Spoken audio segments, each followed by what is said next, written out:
En Inde, il existe une catégorie de personnes appelées les Dalits, autrefois appelées intouchables. Ils étaient exclus de la société, méprisés à cause de leur pauvreté, de leur origine, ou de leur métier. On les disait impurs au point, interdits d'entrer dans les temples. Refusés dans les écoles. Repoussés par la société, pourtant, c'est de là qu'est né Ravi.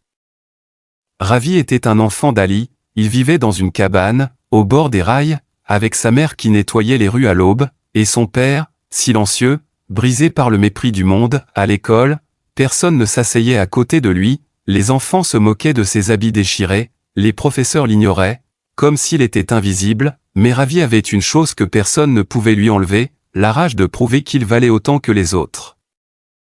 Chaque nuit, à la lumière d'une bougie, il étudiait seul.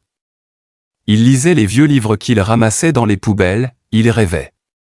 Pas de richesse. Mais de respect. De devenir quelqu'un que l'on écoute. Des années plus tard, Ravi est devenu médecin, le premier Dalit de son village à entrer à l'université. Le premier à porter une blouse blanche là où on ne le regardait même pas dans les yeux.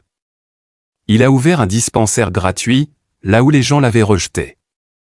Aujourd'hui, ceux qui ne voulaient pas lui serrer la main viennent lui confier leur vie, et Ravi, sans rancune, les soigne tous, parce qu'il n'a pas grandi dans la haine, mais dans la dignité. On peut naître dans la poussière, mais devenir l'étoile qui montre le chemin. Le mot Dalit signifie briser, mais aujourd'hui, grâce à des enfants comme Ravi, il signifie debout et fier. Si cette histoire t'a touché, écris en commentaire, je crois en la force de ceux qu'on oublie. Like la vidéo pour soutenir tous les Ravis du monde, partage-la pour inspirer quelqu'un autour de toi, et abonne-toi, car d'autres histoires vraies t'attendent ici, chaque semaine.